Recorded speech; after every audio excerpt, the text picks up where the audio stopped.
Salut, c'est William, j'espère que vous allez bien. Je suis très heureux de vous retrouver aujourd'hui pour vous partager une nouvelle recette, toujours aussi facile mais originale, puisque nous allons réaliser pour la première fois un marbré, donc un gâteau marbré, un cake, avec deux parties, mais ce ne sera pas chocolat ni vanille, ce sera un marbré vanille et sésame noir. Donc si vous aimez la saveur Black Sesame, donc sésame noir qu'on peut retrouver par exemple dans les glaces, je suis absolument fan de ce parfum de glace, qu'on soit honnête.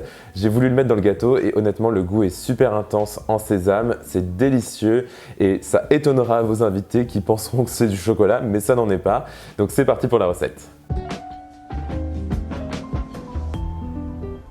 Alors ça va être une recette de gâteau à la vanille très simple et relativement basique, mais extrêmement moelleuse avec vraiment une texture incroyable, que l'on va ensuite séparer en deux pour ajouter de la pâte de sésame dans une des deux parties et ça nous permettra de faire un marbré dans notre moule à gâteau. Je vais tout de suite commencer en crémant du beurre à température ambiante avec un petit peu d'huile sans saveur. Cela nous permet d'avoir une texture extrêmement moelleuse avec un bon goût de beurre quand même. Et ensuite je vais ajouter du sucre et de l'extrait naturel de vanille et mélanger ça pendant 2 bonnes minutes jusqu'à ce que ma préparation soit bien pâle en couleur et bien homogène.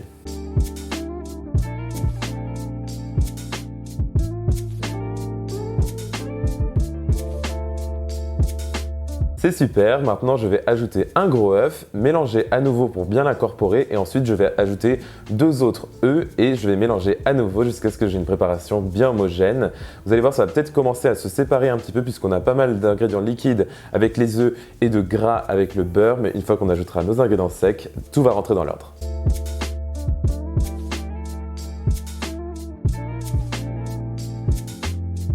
Pour les ingrédients secs, maintenant, je vais bien entendu utiliser pas mal de farine à laquelle je vais ajouter de la maïzena, donc c'est de la fleur de maïs et ça nous permet d'avoir aussi une texture incroyablement légère plus qu'en utilisant que de la farine. Et enfin, je vais ajouter une belle pincée de sel, toujours très important dans mes recettes, même sucrées, et du bicarbonate de soude et de la levure chimique, donc 2 agents pour faire gonfler notre gâteau. Vous pouvez bien sûr utiliser que de la levure chimique, mais j'aime bien le mélange des deux, ça nous apporte à la fois une texture extrêmement moelleuse et un gonflé incomparable. Et ensuite, je vais mélanger mes ingrédients secs avec ma cuillère et tamiser le tout pour ne pas avoir de grumeaux dans notre appareil à gâteau et je vais mélanger à nouveau.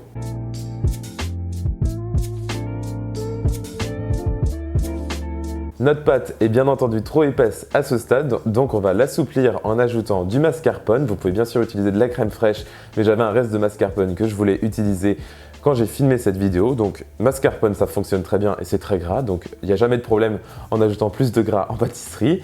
Et je vais aussi ajouter un petit peu de lait entier pour rendre notre appareil à gâteau un petit peu plus lisse et un petit peu plus liquide, même s'il sera quand même épais à la fin. Notre appareil à gâteau est magnifique, super épais avec une très belle couleur jaune clair. Maintenant, je vais le séparer en deux. Une partie sera donc à la vanille et elle est déjà parfumée à la vanille avec notre extrait qu'on a ajouté tout à l'heure. Et l'autre partie va être aromatisée à la pâte de sésame noir. J'ai trouvé ça en épicerie asiatique à Lyon et ça fait longtemps que je l'avais. Ça faisait même d'ailleurs 1 an que j'avais cette pâte de sésame dans mon placard et que je ne l'avais pas utilisée. Et il était vraiment temps que j'utilise.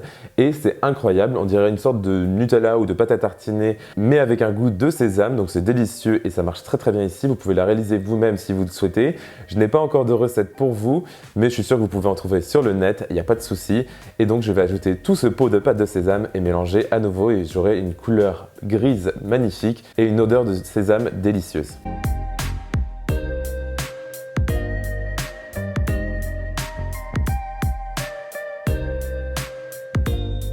Pour me faciliter la tâche, je vais utiliser 2 poches à douille aujourd'hui, une pour la partie donc sésame et une autre pour la partie vanille.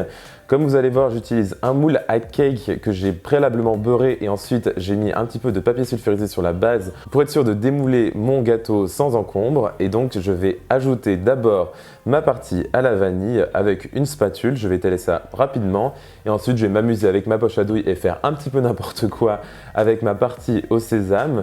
Vraiment, c'est le moment d'être créatif. Faites ce que vous voulez avec votre pâte à gâteau, ce sera très beau quoi qu'il en soit. Et comme vous pouvez voir ici, je me suis un petit peu trop emballé avec la pâte de sésame puisque j'avais beaucoup plus de gâteaux à la pâte de sésame. Donc c'était majoritaire dans mon cake marbré, mais vous pouvez bien sûr mettre en avant plus l'aspect vanille si vous le souhaitez. Peu importe, ce sera délicieux.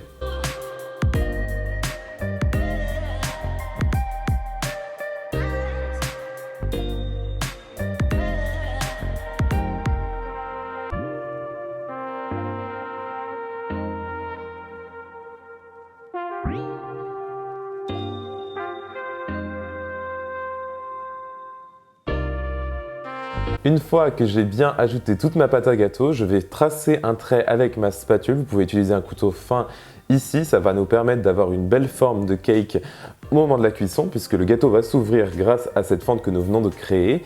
Et maintenant, je vais le cuire dans mon four préchauffé à 180 degrés Celsius pendant 45 minutes à 1 heure environ. Donc n'hésitez pas à le couvrir s'il devient trop foncé au niveau de la couleur et qu'il commence à brûler sur le dessus, puisque l'intérieur va prendre pas mal de temps à cuire, puisqu'il s'agit d'un assez gros gâteau. N'hésitez pas non plus à insérer un cure-dent au centre du gâteau au bout de 40-45 minutes pour voir s'il n'est pas déjà cuit.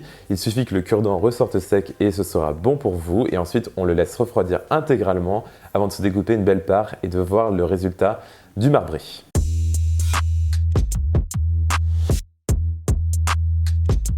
Une fois que notre marbré est bien refroidi, je vous conseille de le servir soit comme tel avec une belle tasse de thé ou de café, mais il sera aussi délicieux avec une cuillère de yaourt grec par exemple.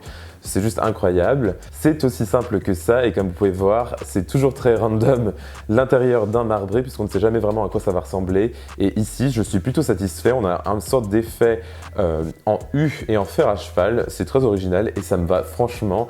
J'espère que vous allez vous amuser en tout cas avec cette recette.